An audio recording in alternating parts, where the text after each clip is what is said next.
Nacemos para estudiar, estudiamos para trabajar, trabajamos para consumir, finalmente morimos. Dice el poeta, entonces nacimos para morir, estamos muertos desde que nacimos.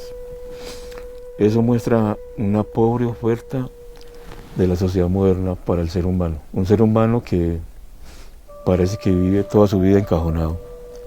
Nace en un cajón y en ese cajón te vas creciendo y te vas moviendo en cajones para aprender, para conocer. Vives en un cajón, duermes en un cajón, caminas y te mueves en un cajón, estudias y aprendes en un cajón, te diviertes en un cajón. Y lo mejor que te puede pasar es que en un cajón puedas recordar que existe otra existencia más allá del mundo de los cajones. Finalmente mueres y mueres en un cajón, lo cual significa que has vivido una vida encajonada, que no tuviste tiempo, que no tuviste energía, que no te viste posibilidades de vivir. Te viste la esperanza de que un tiempo te ibas a pensionar, que ibas a tener una renta, y soñaste que en ese tiempo te dedicarías a hacer lo que no pudiste hacer.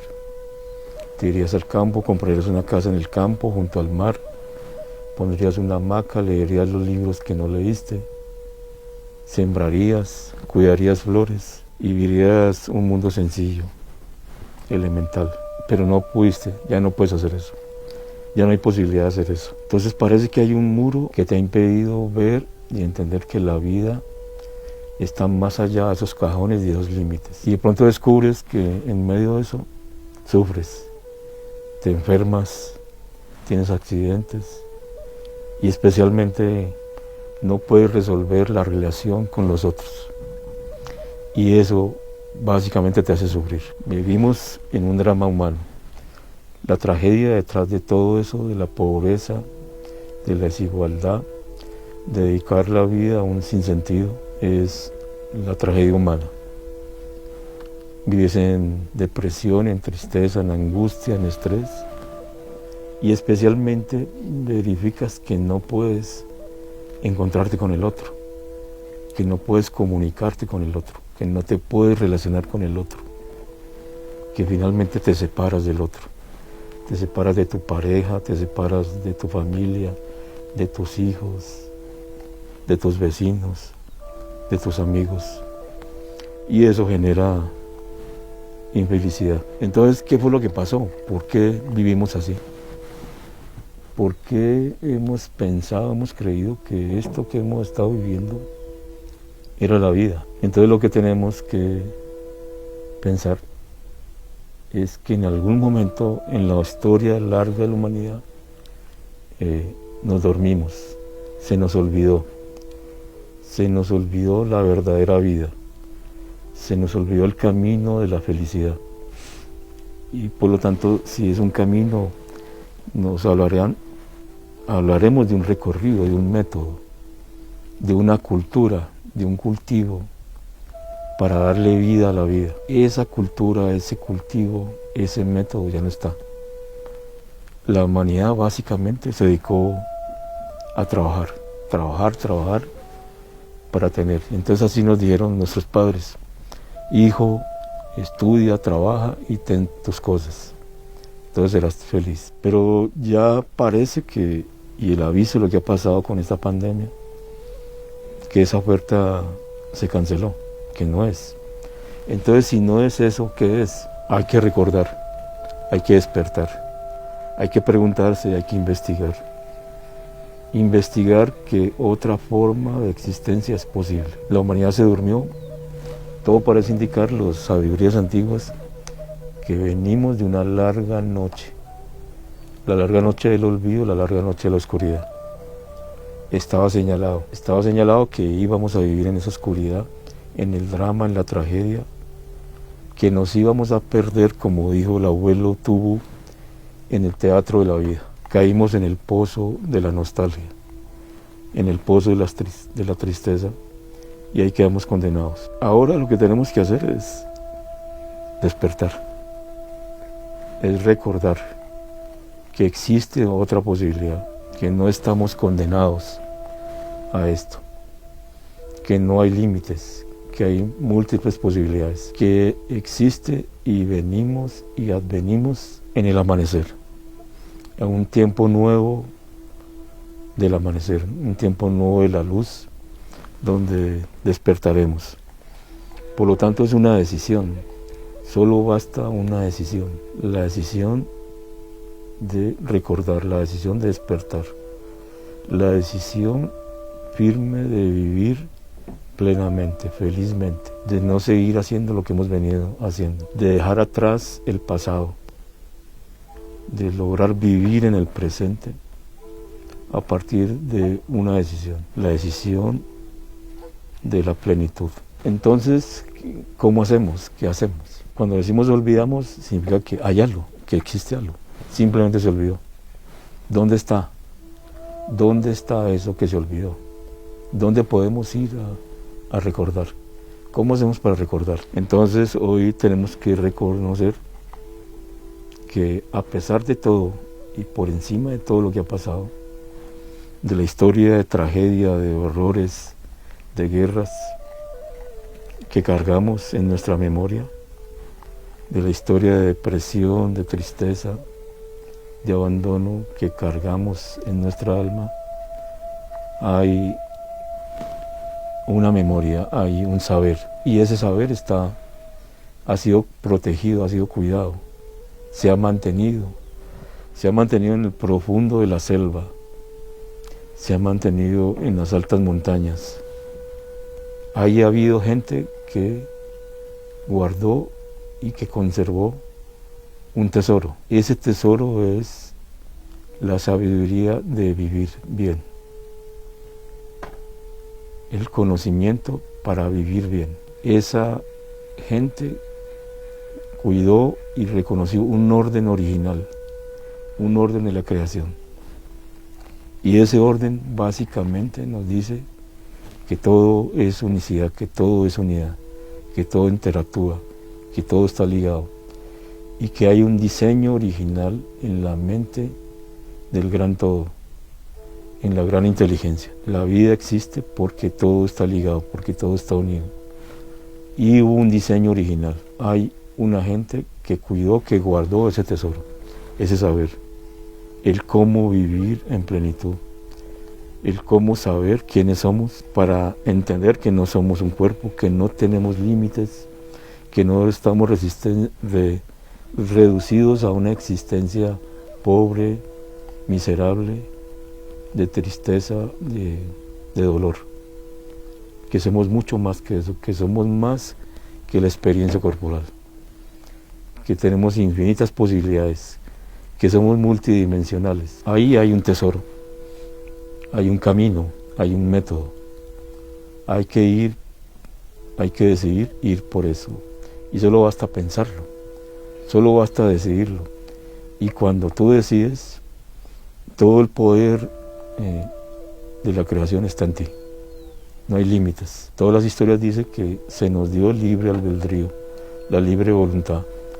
O sea que hemos estado a espaldas de nuestro poder, de nuestra gran posibilidad, porque venimos de una historia de malformación que nos hizo sentir pobres, impedidos, inválidos, despreciados, imposibilitados. Pero es solo una enseñanza, es solo una educación, es solo una creencia. Eso no es así. Quienes han tenido posibilidad de tomar plantas sagradas, o estar en un ritual, o estar en una experiencia límite, de pronto han descubierto que hay otra existencia, que esta existencia que se conoció no era tan fija, que había una posibilidad, que existe otra posibilidad. Entonces ahora hay que ir por esa posibilidad, hay que ir por esa posibilidad de existencia, hay que ir a conocer, hay que ir a escuchar e investigar, con una actitud de investigación, no con la actitud de la creencia, ni de la esperanza mágica, sino a comprender y a entender, y entonces a practicar métodos, procedimientos, tecnologías de la vida. Entonces decimos aquí ahora, recordando, tecnosofías, que son un camino, métodos para la sabiduría. Es decir, hay métodos para la sabiduría. hay métodos para la felicidad, todo se reduce a un método, a un camino. Sencillamente hay que reaprender ese método. Y eso significa, por lo tanto, que hay que desaprender lo que aprendimos. Hay que despojarnos de todas las creencias que hasta ahora hemos tenido. Limpiarnos, vaciarnos, decidir ir a aprender. Las técnicas estuvieron conservadas en la gente que vivió en lo profundo de la selva, en la gente que vivió en la montaña, cerca de los nevados, que ha demostrado, porque entonces no es una fantasía, es real, están ahí. Ha pasado un largo tiempo la humanidad, guerras, modernidad, destrucción, contaminación, mundo artificial que acaba todo, que contamina todo, que destruye todo, que invade todo. Sin embargo, hay un milagro. El milagro es real, pasó, está. Hay gente que mantuvo y guardó ese conocimiento. Y si están ahí, es una demostración fiel de que hay un saber, de que funciona, de que ese conocimiento funciona, porque están. Si hablamos en el caso en Colombia, ahí está la gente del Amazonas, en sus malocas, con su cultura de la palabra, cuidando toda la biodiversidad, como ellos dicen, a través de la palabra, del pensamiento. Está la gente de la Sierra Nevada, que se ha conservado, que se ha mantenido, con el conocimiento del cuidado de toda la creación, de la madre, de ser obediente con el espíritu de la madre, de ser obediente con la ley de origen, porque han sabido que si cuidan y viven esa ley de origen, vivirán felizmente, que su deber es cuidar todo lo creado en una gran familia, la familia humana y la familia de toda la gente que ha sido creada, de la otra gente no semejante, animal, plantas, todo lo que existe. Y saben que el deber del ser humano es cuidar eso, que su deber es cuidar el pensamiento, que todo existe en pensamiento, que los seres humanos tienen la posibilidad de acceder a una existencia profunda donde todo es posible, donde no hay límites. Ellos han vivido así. La demostración es que están. Y al estar pudieron compartir y contar y transmitir ese tesoro, esas instrucciones, esas técnicas conservadas, guardadas, porque sabían que llegaría el momento, que llegaría el tiempo del amanecer, donde habría que empezar a sacar toda esa luz para todos, y así ha estado pasando. Nosotros somos expresión de eso.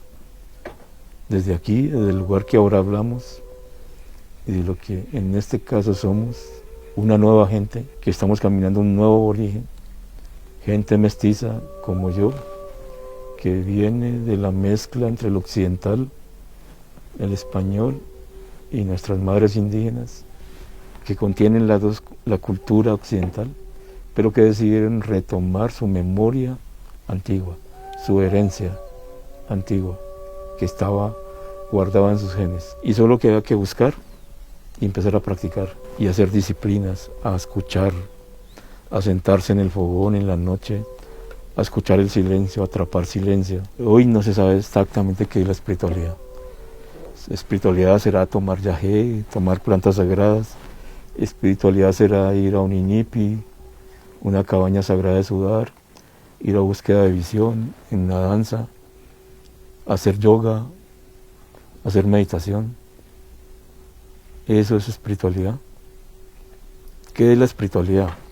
Pensamos que no se sabe exactamente qué es. Más, sin embargo, hemos entendido, escuchando a estos abuelos, que la espiritualidad es una experiencia concreta. Es un camino espiral, es un camino permanente de evolución. Por lo tanto, es una experiencia, es una vivencia. Es la vivencia de la conciencia que se adquiere para vivir en la ley de origen, en la ley original. ¿Cuál es esa ley original? La unidad entre todo, la experiencia de vivir en relaciones dulces, en relaciones de unicidad entre todos. Entonces ahí, en ese momento, concretamos y verificamos la espiritualidad. La espiritualidad es el camino que nos lleva a vivir la experiencia de la plenitud. Y esa plenitud no es una abstracción, no es una subjetividad, es la experiencia real con el otro semejante y con el otro no semejante. Es entonces, en ese sentido, la experiencia del amor, la vivencia del amor, no la idea, no la teoría, la vivencia, que es la relación con el otro. Todo está en nosotros, todo está en el interior del ser humano, pero lo que ha faltado es el cómo. Bueno, ¿y cómo es eso? ¿Cómo, si todo está en nosotros, cómo logramos que eso que está en nosotros emerja, se pueda vivir? ¿Qué es? Entonces entendimos que había que aprender un método, un camino, unas instrucciones, unos pasos. Lo que nos ha faltado es eso: pasos, camino, procedimiento, método, tecnología, tecnosofía. Hay que contar eso ahora. El tesoro que los pueblos antiguos guardaron es eso, un método. Han salido elementos del método: Hatha Yoga, Tai Chi, meditación. Pero lo que queremos decir ahora es que necesitamos completar. Ha estado bien tomar yagé, ir a buscar las plantas sagradas y vivir esas experiencias de retiro, de búsqueda de visión, de retiro en la montaña, en el silencio, sin comer, sin beber. Pero lo que tenemos que decir ahora es que ya hay que completar eso. Hay que generar una cultura permanente para el espíritu, no ocasional, no de vez en cuando.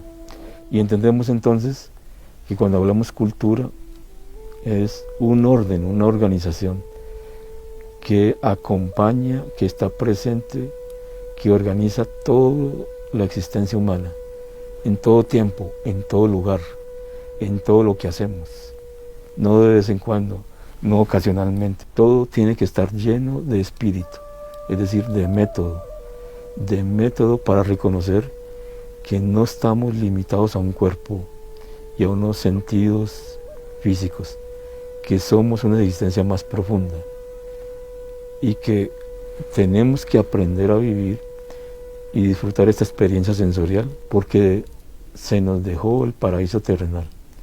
Se posibilitó que el espíritu entrara en la materia, que el espíritu viviera en lo humano para disfrutar y aprender de esta experiencia en la tierra, en esta escuela. Cuando estábamos en el mundo del espíritu, estábamos en el estado de unicidad, en el estado de plenitud. Pero algo estaba ahí pasando también en el gran diseño, en el gran misterio. Y el misterio, todo parece indicar que el misterio, ese gran todo, esa gran inteligencia, decidió conocerse a sí mismo, explorarse. Y entonces se diseñó el ser humano, la experiencia del ser humano y la experiencia en la tierra para vivir la posibilidad de una conciencia, de experienciar los sentidos, de disfrutar un amanecer, un atardecer, o el olor de la hierba fresca, de la lluvia, de la tierra mojada, del perfume de las flores, de la belleza de lo que puede ser creado, y permitir hacer conciencia. O sea que la tarea era venir a disfrutar, vivir esto y hacer conciencia para comprender. La función era disfrutar de lo sensorial para seguir en el camino de la espiral, en un aprendizaje. Ahora tenemos que retomar ese camino que se olvidó, retomar los métodos. Entonces tenemos que hablar del método. Si la espiritualidad es una experiencia concreta, si hay una posibilidad de felicidad, si los seres humanos no están limitados a sentidos y una vivencia corporal, instintiva o emocional que se vuelve trágica, dramática, entonces hay métodos para resolver eso, para reaprender. Entonces lo que tenemos que contar ahora es el método. Hagan un ejercicio. Tomen un papel y hagan una cruz de brazos iguales. Y en esa cruz de brazos iguales, desde el centro, dibujen una espiral que se mueve hacia la izquierda, no hacia la derecha, porque es el movimiento evolutivo. Venimos del espíritu y descendimos a lo denso, a la materia. Ahora pasamos de lo denso a de nuevo lo sutil, aprendiendo la experiencia. La espiral se mueve hacia la izquierda. Tenemos 4 caminos, 4 rumbos. Entonces pueden colocar y ubicar y orientarse. Oriéntense. Al oriente un punto, al occidente el otro, al norte y al sur. Tenemos 4 rumbos. Y tenemos correspondencias de esos 4 rumbos. Al oriente la luz, al oriente el aire, en el occidente el agua, al norte la tierra, al sur el fuego. Tenemos 4 elementos. Entonces ahora contaremos la metáfora de la semilla. El principio ancestral en los abuelos de la Sierra Nevada todo es semilla. Todo en el mundo, en la existencia, es semilla, es memoria. Todo está en posibilidad de ser, todo está en posibilidad de manifestarse. Todo ya existe en un estado invisible, en una inmanencia. Hay que posibilitar que lo que está en memoria, lo que está en diseño, se manifieste. Si tienes una semilla de maíz, una semilla de frijol, esa semilla necesita 4 elementos: aire, agua, tierra, fuego. Y necesita un cuidado, alguien que cuide esa semilla, un procedimiento, un método. Nosotros, seres humanos, somos semilla, igualmente. Somos diseño de toda la creación. En nosotros sabemos ya, la ciencia y la biología nos explica que el ser humano sintetiza toda la creación. Es decir, es semilla de todo lo creado. Hay un diseño. Ese diseño es el diseño de Dios, lo que llamaríamos Dios. Dios está en el diseño de cada ser humano. Por lo tanto, el ser humano necesita cultivarse. Necesita esos 4 elementos para que la semilla y la memoria y el plan, el diseño de la semilla se despliegue y se manifieste. Si tenemos la semilla, está en lo físico, pero en la semilla está el árbol. Si está el árbol es porque ya existe. No puede ser lo que no existe, ya existe. El árbol de frijol está, el árbol de naranjo está en la semilla. Necesitamos un orden, un procedimiento para que ese plan se despliegue y se manifieste.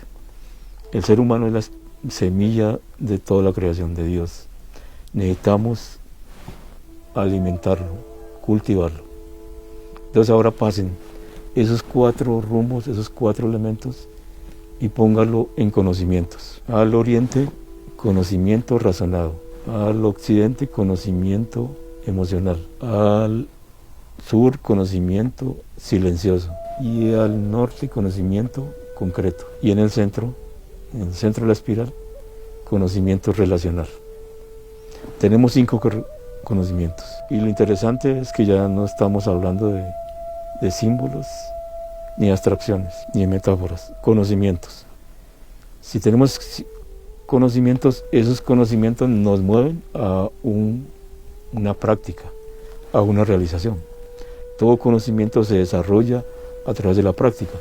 Entonces eso nos está diciendo, hay que practicar el conocimiento para que a través de practicar el conocimiento se realice, se aprenda, se avance. Arrancamos por el conocimiento razonado, el aire. El mundo, la dimensión del pensar. Todo ser humano tiene una dimensión, la dimensión del pensamiento. Pensamos, generamos ideas, abstracciones, conceptos, discernimos, reflexionamos. Se nos dio ese poder. O sea que es un conocimiento. Hay que desarrollar ese conocimiento. Entonces, esto sugiere practicar. Practiquen el estudio, el discernimiento, el escuchar, el aprender a pensar. Pues todos nos dicen, todo es primero pensamiento. Todo se organiza en el pensamiento. Y según lo que haya en el pensamiento, eso se manifiesta. Entonces nos está diciendo, ordenen su pensamiento, cultiven su pensamiento, practiquen su pensamiento, edúquense, entrénense en el buen pensar. Hay que estar entrenando. Si vamos entonces al otro lado, al conocimiento del agua, nos está hablando que los seres humanos todos nos movemos en una dimensión emocional, en una dimensión del alma, que aprendemos y conocemos a través de emociones, que recordamos y es más vivido en nuestra vida es el recuerdo de los impactos emocionales que hemos tenido. O sea que somos una historia de emociones, una historia del alma. Entonces se nos dice que hay que cultivar y practicar y tener una pedagogía de las emociones, del alma, que hay que aprender a revisar, a remirar nuestra historia personal, que todo ser humano es una historia, un recorrido, y que necesitamos limpiar, barrer esa historia personal. Todo ser humano, por ausencia de una sabiduría no enseñada, no transmitida desde nuestros padres y la vivencia que tuvimos con nuestros padres, porque todos somos productos de la unión de dos historias, la historia de un individuo masculino y un individuo femenino, de su historia, de su mente, de sus vivencias, de su estado mental. Y ellos, cuando se juntan,